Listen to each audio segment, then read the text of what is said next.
I'm a Canadian paranormal investigator.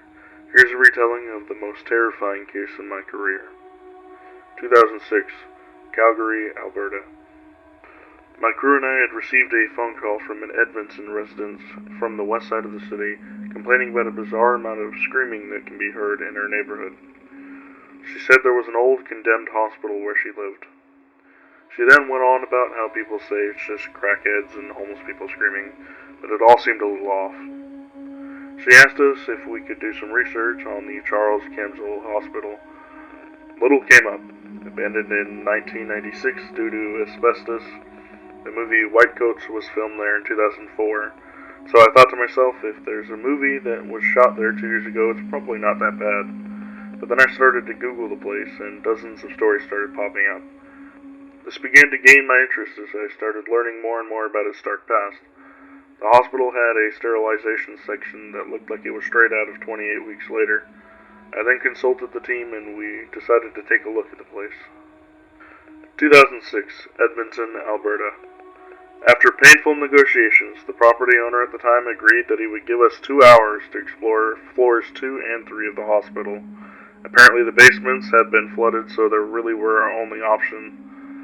At around 11 p.m., the 3 of us were escorted by 2 outdoor security guards into one of the garages in the side of the building. They then explained to us that it is the only entrance into the building because the rest of the doorways had been sealed with barbed wire to keep out the homeless population. I then thought about how the old lady mentioned that there were screams coming from the hospital. If the place was sealed with barbed wire, how could anybody have gotten inside? One of the security guards said, "Check out the north wing. It's my favorite place," as he winked. I started getting pretty nervous as we approached the door to the main hallway. This is where the security left us. There was nothing in the rooms, everything had been disposed of. Just pipes and electrical wiring in there. There was graffiti littered all over the floors and walls. There was just your typical messages.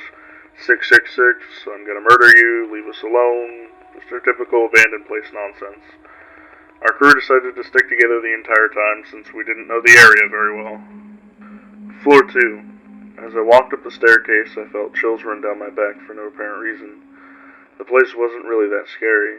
It looked as it could be open tomorrow, minus the vandalism. Josh, one of the crew members, began telling me that he felt as if the doorways were shrinking. I never seen that though. What I did see was what looked like blood in one of the rooms. We went and checked it out as we couldn't tell if it was blood or smeared paint, but it had that metallic smell that blood gives off. Steven, my other crew member, said we should get out of here and report it to the owner, but I said not until we checked out the north side. We climbed up the next set of stairs and walked to the north side of the hospital. If I make any spelling mistakes here, it's because I don't want to proofread this, and I don't want to relive the next part ever again. Floor 3.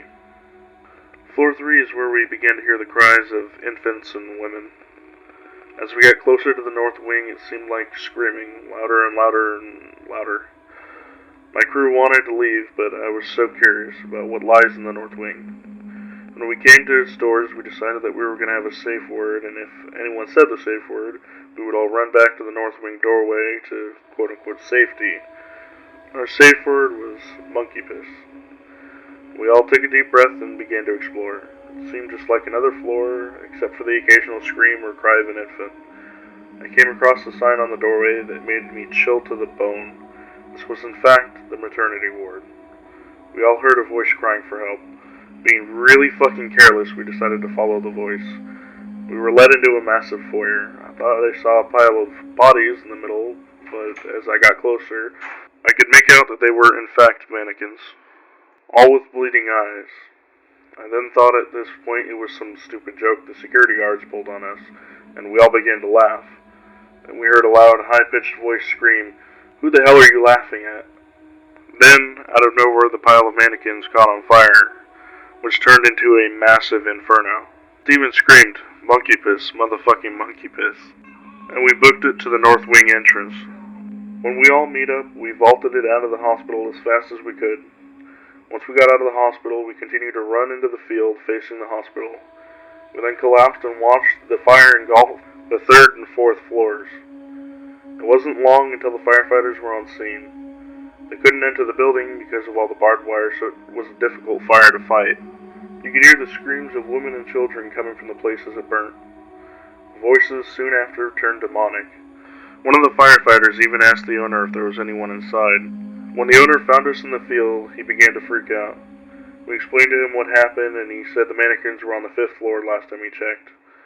He then said he would cover up the story by saying it was a demolition malfunction, and as you would imagine, the authorities believed him. The fire went out after a few hours, leaving the maternity ward charred and covered in ash. I've never even returned to Edmonton since then, even though it's a massive place with over 1 million people. It's too horrific to believe that the hospital still stands to this day, gazing over the city. Demolition malfunction, my ass.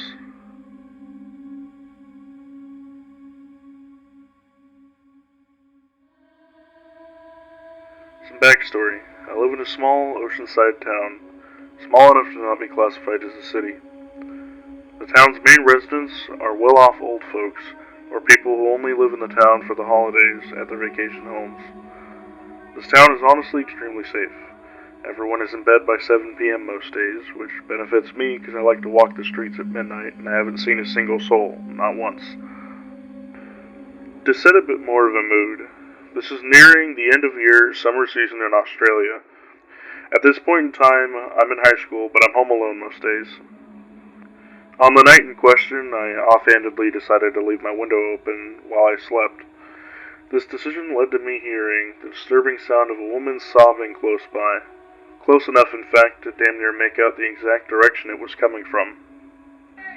At first I tried to rationalize the situation by thinking it was a fox's scream, but then I recalled the times that I had been camping and heard a fox's cry. This clearly wasn't that. Of course, in my now terrified state, I came up with the idea that whatever it was trying to get a rise of a reaction out of me. I know, looking back is childish. However, after a while, it seemed to briefly work until the thing started screaming in this broken tone and scratching at my wall. I continued to lay frozen in fear, thinking hopelessly to myself that I couldn't stop this thing from screaming even if I tried, so why get up? Eventually, after seemingly hours, whatever it was gave up. The closest reasoning I can think of is a fox screaming while my pet possum scratched at the wall in my room, but it hasn't since if that's the case. Of course, since that night I always keep my window closed so that the attention-deprived demon can't get at me. The next day, I went ahead and searched the area for any evidence of any possible injured woman, and I found absolutely nothing.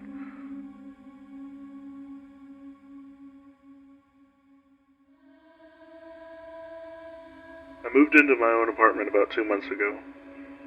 It was an older building tucked away in the quieter part of town. As I walked into the confines of my new home for the first time, I was met with the smell of old wallpaper and the faint vestiges of the people that had lived there. It had charm despite its signs of age, and the price was reasonable for a recent college grad like myself. The first couple weeks, everything seemed normal. It was about the third week when I heard the whispers. It was faint. I brushed it off as my mind playing tricks on me, adapting to the silence and solitude of living alone. But they persisted.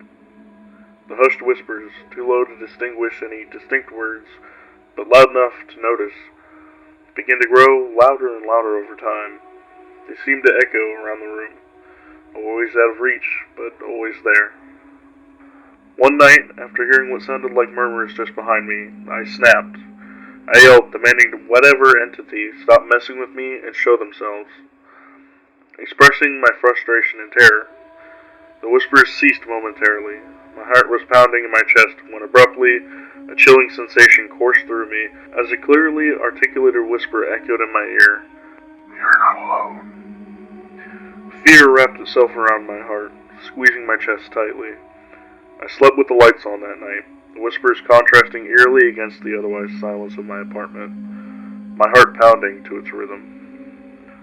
Refusing to let my fears overwhelm me, I decided to reach out to a local paranormal group.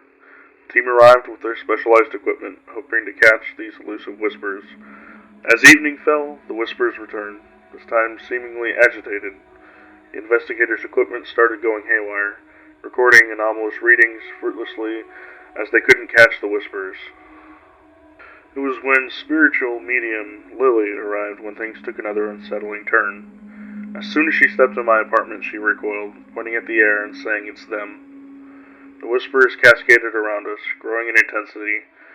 Through her, we learned that these were unrested spirits, whispering their tales, their regrets, stuck in an ethereal echo.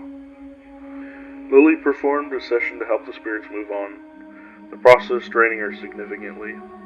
As the sun began to peek from behind the horizon, the whispers quieted.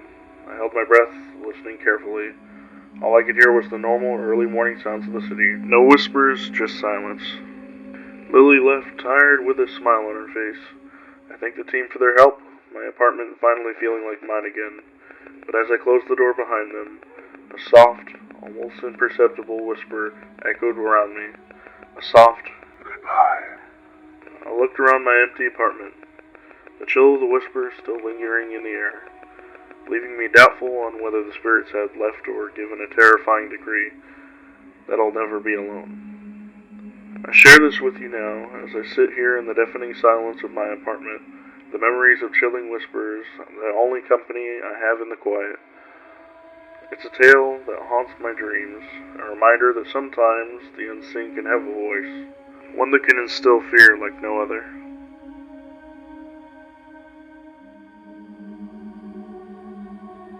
If you liked the video, remember to like and subscribe. And remember, watch your back. Toodaloo.